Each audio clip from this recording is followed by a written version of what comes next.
at nagbabalik po talaga. And I think hindi na po ako babalik sa pagiging vlogger. And napag-isip-isip po guys na ang dahilan kung bakit hindi na tayo makakapag-content. Okay, magandang araw po. Shout out. Ito mga kaibigan, meron tayong reaksyonan po ngayon. Ito po yung content ni Jenny Oco. Bigyan natin po sa kanyang pag-decide po kung siya po ay magbablog pa o hindi na po mga kaibigan. Dito po mga kaibigan, meron siyang nilapitan dito na isang vlogger. Ito ang video mga kaibigan ni Jenny Oco. Panorin po natin. So yun guys, hello everyone. I'm back again and again at nagbabalik po talaga. And I think hindi na po ako babalik sa pagiging vlogger. And napag-isip-isip po guys na ang dahilan kung bakit hindi na tayo makakapag-content is dahil hindi ko ma-manage yung oras ko. Medyo magulo yung isip ko sa ngayon dahil yun nga, ang dami kong iniisip na hindi ko pa siya maisingit. So, yun. And yes, paalam na sa pagiging vlogger natin. So, paalam na po sa pagiging vlogger. Ang dahilan po kung bakit siya din na mapag-content kapag vlog kasi nga yung time management at medyo naguguluhan daw po siya ngayon. So, ano kaya po? Sino kaya yung tao kanya tatawagan para mag-ask ng advice, mga kaibigan? Ito pang video po ni Jenny Oco. Pero medyo naisip-isip ko guys na open naman ako na to hear some advices from closest friends and sa family ko. So, siguro pupuntahan ko sila or tatawagan ko sila na kung tama ba yung pagde-decide ko na hindi na bumalik sa pagiging vlogger and hindi na makakapag-content at hindi na rin makakapagbigay ng mga pang-good vibe sa inyo. So, tama din naman yung ginawa ni Jenny kasi alam nyo, mahirap yung pabibigla po na mag-desisyon na ayaw mo na. Tapos ayun pala, yung decision mo mali pala. So maganda yung mag-ask ka ng advice sa ibang mga tao, kaibigan.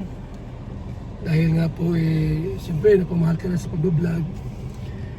At maraming nakakapanood, mga good vibes, di ba? So dito po mga kaibigan, ang isa sa mga rason o dahilan, yun nga po yung time po. Siguro busy masyado sa trabaho, gano'n. Pamilya, o sa mga anak, o sa anak, gano'n, di ba? Siyempre may anak na maliit yan, kumbaga sa po yung oras, halos wala na. Wala nang tayong magbablog. Tapos, siyempre, may mga trabaho pang inaatupag. Pero, mayroon siyang nilapitan na isang tao, mga kaibigan, to ask advice. Sino kaya siya, mga kaibigan? Alamin tayo sa video ito.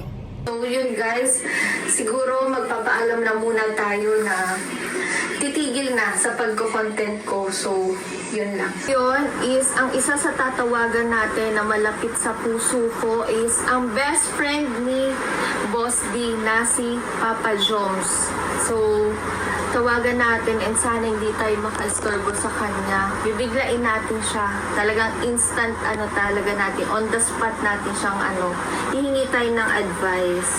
So, yan. Calling na. Yan. Tingnan natin. Sana sumagot.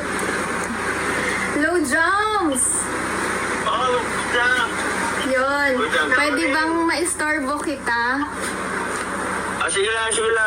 Yan. Patawag ka. So dito po mga kaibigan, tinawagan po ni Jenny si Papa Jomar, at yun nga, para lang po mag-ask ng advice kung dapat nga ba siya ay tumigil na sa pag-content, pag-vlog. Nagulat nga po si Jomar ba't napatawag ka? No, unexpected nga po kasi nga, siyempre kailangan ni Jeannie po ng taong na may ganun po ng advice kung talagang dapat nga bang hindi na siya magko-content or magiging vlogger. So ito po, mga kalingap, tuloy po tayo sa kanyang sasabihin kay Jomar. Kasi nga, Kain ni Dan. tulog pa si Dan. Anong oras na, oh? Ano lang, hingi lang ako ng advice sa'yo. Kasi ang tagal ko nang di nag-upload din. Siyempre, medyo pinanghihinaan na ng loob, mga So, 3 points na po. Unang puntos, yung time management. Binanggit niya kanina, yung oras, wala na siyang ganong time. Then, nagugulumihanan. Pangatlo po, ito na. Parang discouragement. Parang kumbaga sa ano po, napanghinaan na po ng loob. At alam natin na sila Jeannie po at Dan ay nasa Manila. Mahirap mag-vlog po doon, mga kaibigan. Sa totoo lang po, mahirap mag-vlog doon. Compare sa dito sa probinsya.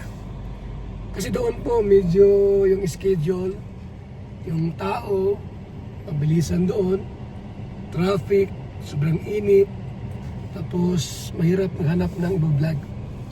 So isa yan sa mga ano po, bibigyan ng discouragement sa atin, hindi ka na makapag-upload ng mga video. At kung mag-upload ka man, wala ring views. So mga factor yan na pwede kang tumigil. So ito, tama itong ginawa ni Jeannie, mag-ask ng advice sa mga kaibigan. ganon. Lorm? Anong lorm? Parang naisip-isip ko na tumigil na kaya sa pag-vlog, ganon, bilang as content creator. Pero, nagdadalawang isip, pero parang mas nangingibabaw na tumigil na nga. So lahat naman tayo po ay dumanas ng ganon.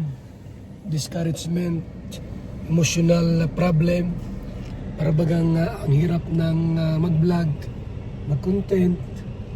Kumbaga sa ano po, parang nai-stress ka na sa ganong sitwasyon. Pero yun ay part po ng bilang vlogger.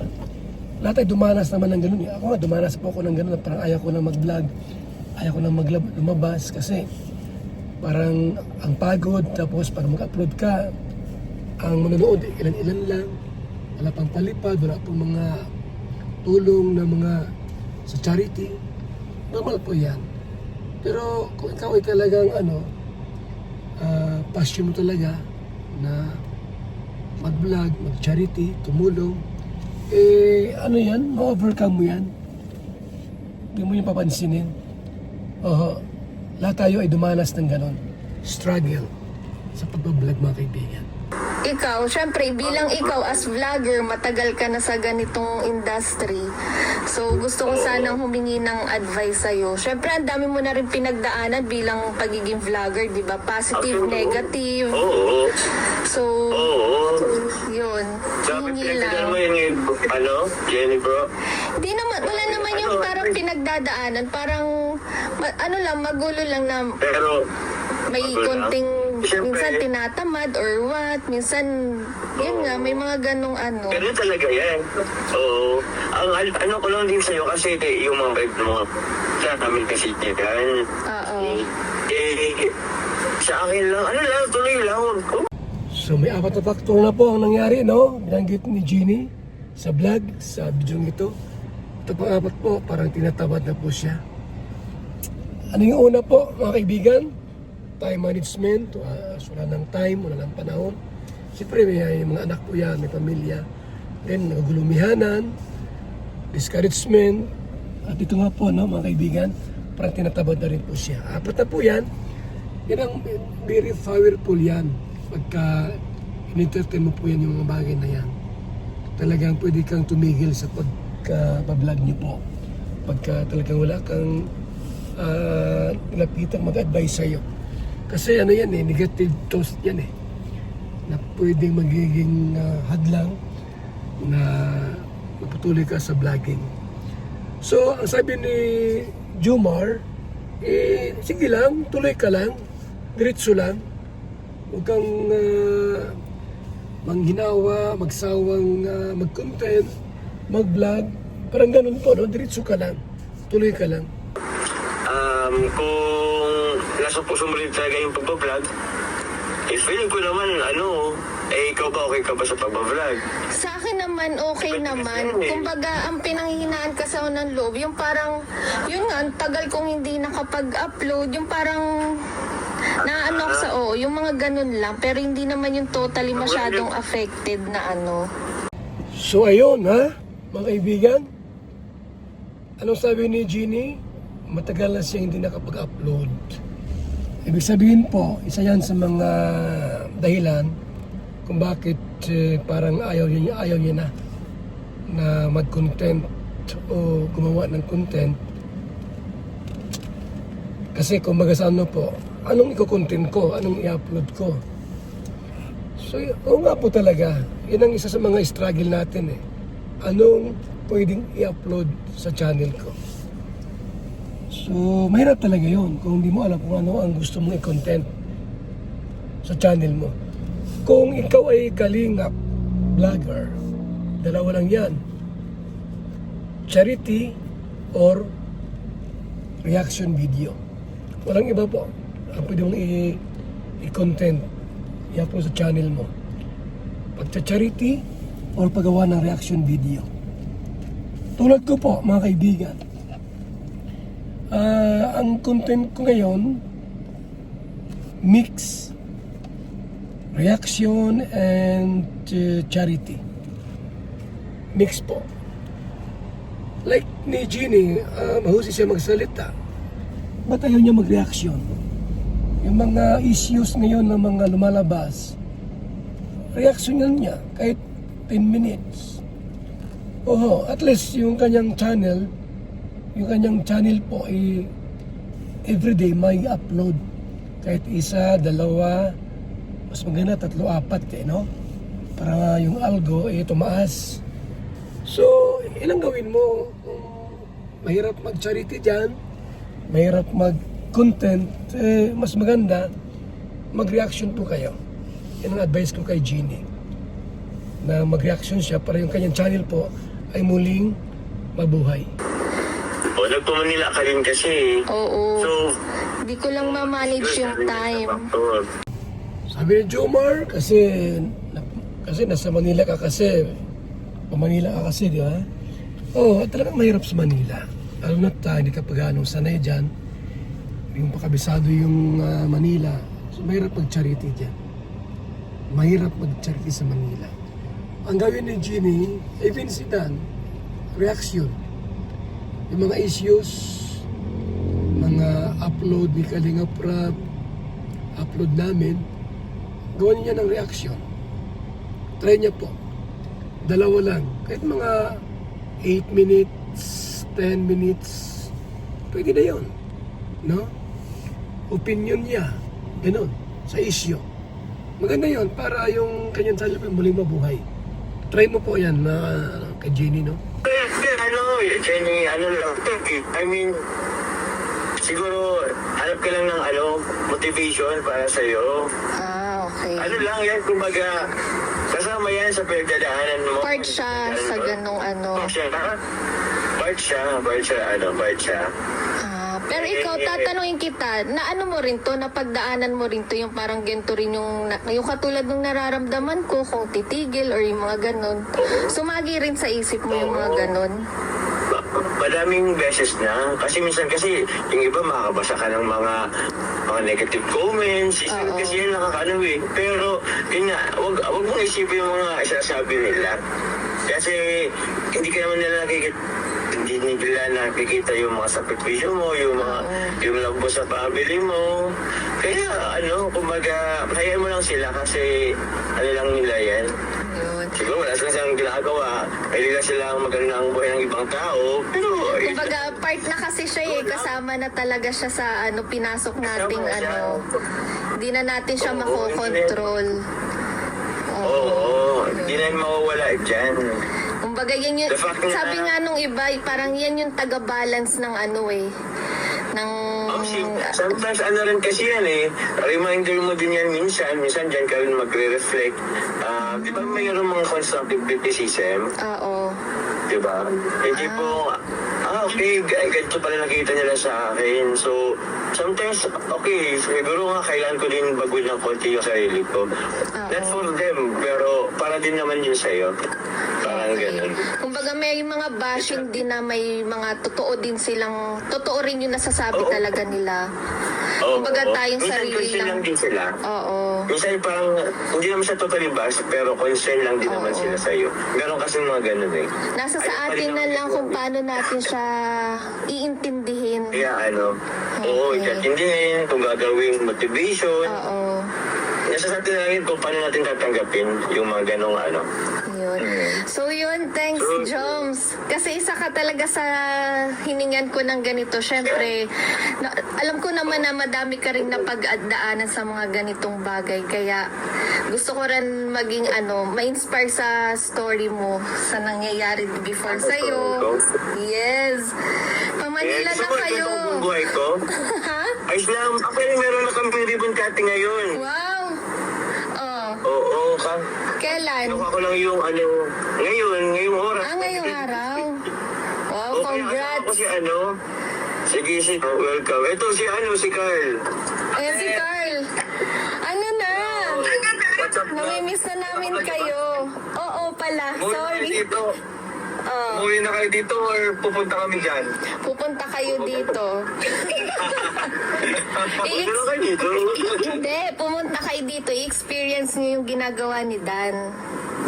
Ay, oo. Gusto ko din Oo. ma-experience yung ang charity Try nyo, oo. At charity si boss sa syudad. Alam mo, yung pinaka-challenge kay Dan, yung parang gusto niya matulungan yung tao, kaso ang challenge sa kanya, yung stoplight, hindi siya basta-basta yung mga kababa. Unlike, di ba, dyan sa daet, pag huminto ka, pwede kang gumilid. Dito malalagpasan mo. Oo. So yan po ang ating pong reaksyon, mga kaibigan, itong vlog po ni Jenny O. At diba, marami tayong mga natutunan sa mga advice at payo po natin mga kasamang mga vlogger din po. Kasi alam niyo po, kung mayroon kayong mga struggle, problema regarding po sa ganitong uri ng trabaho, talagang tama naman yung nilapitan nyo. Dapat vlogger din yung may experience na sa ganitong trabaho. At may mga payo po yan na bibigyan na po ng sa atin ng encouragement na magpatuloy sa ganito pong uri ng trabaho po natin. Kasi talagang po yan, normal yan.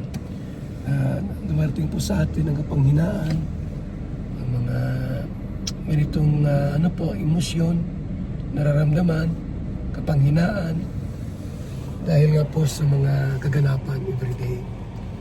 Tulad yan, sa Manila kayo. Mahirap i-apply yung charity dyan sa Manila. Kung ikaw ay tika-probinsya, di mo kabisado, may mga pasikot-sikot dyan. So, pinaka-the best, kung ikaw ay Manila-based, mag-reaction. Mag-reaction din, kung may gusto kang i-vlog, family vlog, siguro paminsan-minsan may charity kahit twice a month. Wag lang pong mamatay ang channel mo, wala ka lang may upload. Yun ang mahirap doon. So pilitin nyo po na mag-upload everyday, kahit dalawang content, dalawang video, para wag pong mawala ang algo ng inyong channel. So salamat po sa ating lahat at mabuhay po. God bless po sa ating lahat. Alkaline vitamin C, the mother of all vitamins, with 562.54 milligrams sodium as gentle, non-acidic, safe, even on an empty stomach. Boosts immunity, enhanced collagen production, a powerful antioxidant for everyday protection. Protect your health. strengthen your immunity. Jewel D combines 3 powerful nutrients: vitamin C, zinc, and vitamin D, 3-in-1 capsule. Vitamin C and zinc help strengthen your immune system, while vitamin D3 supports immune balance and strong bones. Just 1 capsule a day helps support your body's natural defenses. Jewel D Daily, immune support made simple. Kalingap Kape, masarap, sustansya, at grabe ang benepisyo po sa katawan po ito mga kalingap. Kaya bili na kayo ng BSM Kape, napakasarap po.